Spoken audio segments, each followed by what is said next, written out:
Chapter 3 Deja Vu. The trip felt long, but somehow it was not tedious since knowing where I was going and having a completely clear purpose made me feel much calmer with the whole situation. However, it, it is at this point where everything becomes a bit strange. As the hours went by in the car, I cannot deny that there was no more to talk about.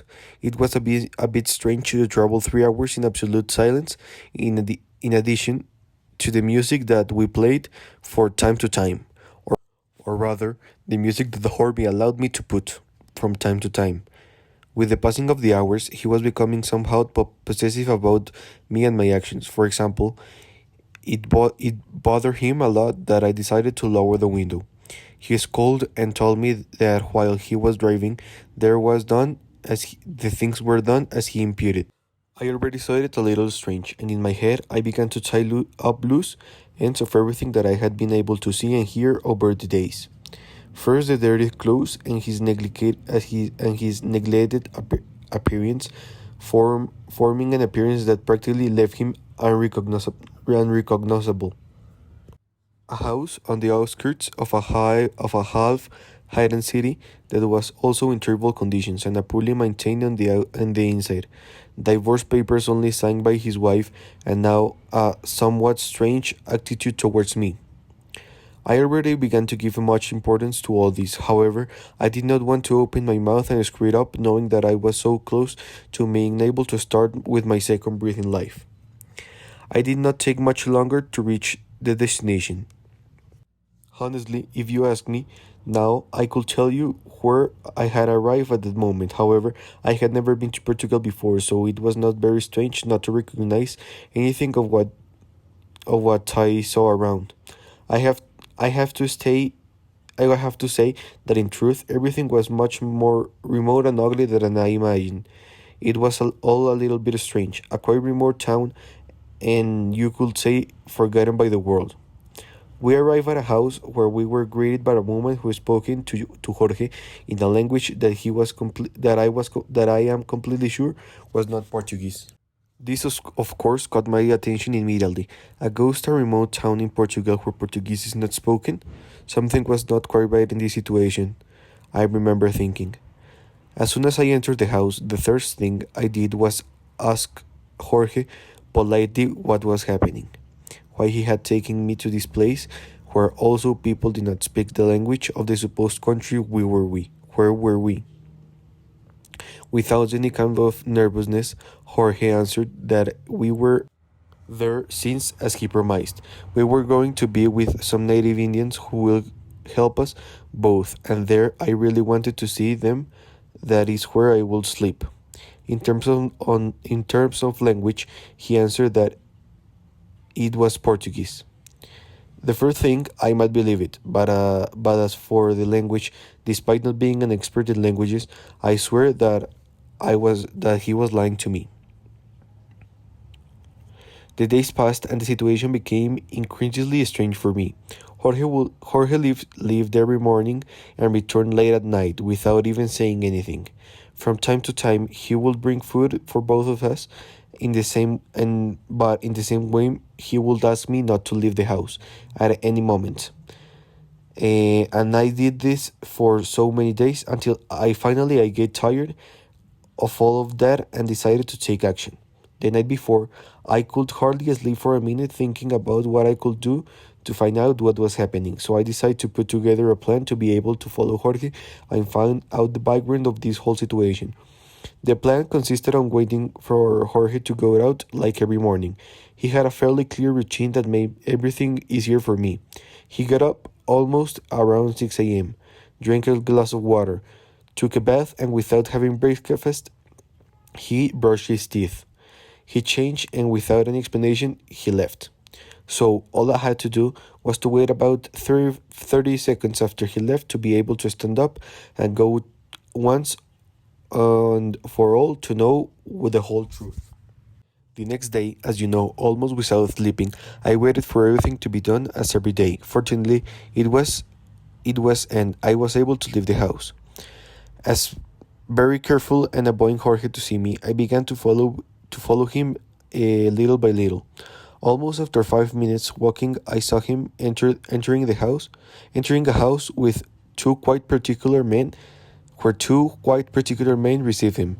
The first one was approximately 1.8 meters tall, quite fat, had a long hair with and with occasional gray on his hair. For on the other hand, the other man was practically average the same, maybe a little shorter, but this one was much thinner and had short hair. However, he had a face that was scary just by looking at it. The last thing I noticed was that they both had the same snake tattoo all over their left arm, covering almost the entire surface of it. I ran towards the house to try to hear what they were talking about. As I mentioned, they weren't speaking Portuguese, confirming a theory that I had been thinking of a few days ago. Jorge had not brought me to Portugal.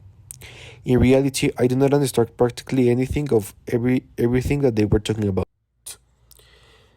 It was a language I didn't use, so I did not get much of having listened to their conversation. The only thing I could notice was that they mentioned my name on several occasions, both by the subjects as from Jorge.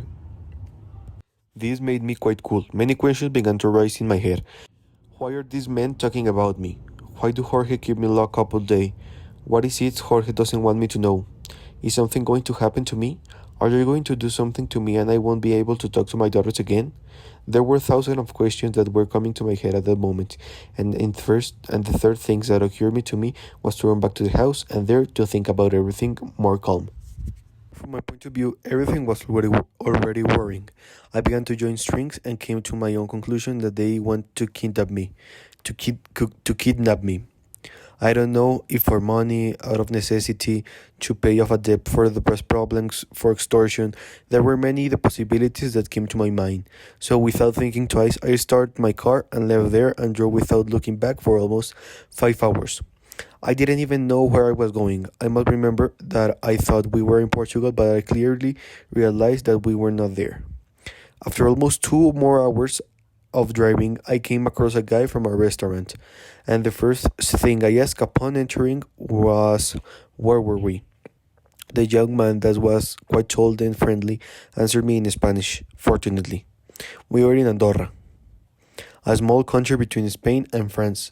I have heard of the country, but nevertheless, I never imagined that they had brought me here." Then, of course, I knew that the men I were with spoke in that the men I were with spoke in Catalan, a language that is spoken in Andorra and parts of Spain, but of which I knew practically nothing. I had I had the cell phone completely discharged. I asked the man to lend me a cell phone or failing that, a charger. The man lent me a charger and I had to wait for it or at least to turn it so I could use it. The man noticed that I was quite anguished and excited by what he asked, like what was happening to me.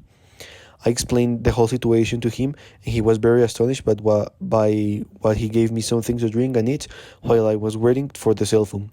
Almost 10 minutes passed, and the cell phone finally turned on. I I had 14 missed calls from Jorge and some messages in which he asked me to come back, that everything will be fine. What what occurred to me instantly was to delete his contact. I asked the man from the restaurant if he knew where I could stay that night. He guided me to a hotel where I could spend the night in peace and to think how to act from now on. I spent the night quite well. I don't know if it's normal or not, but having lived this extreme situation in such a short time made me feel more alive than I had felt in many years. I could experience many emotions that I didn't know were still in me, were still in even after so many years inside of me. They remind me of my youth when everything was much easier, when my only concern was doing my homework and enjoying every moment, when I went out with my friends and would live the moment as if there were no tomorrow. This situation allowed me to remember how fragile and spontaneous life can be. It allowed me to remember what I had not remembered for so long, when I believed that every moment could be the last one.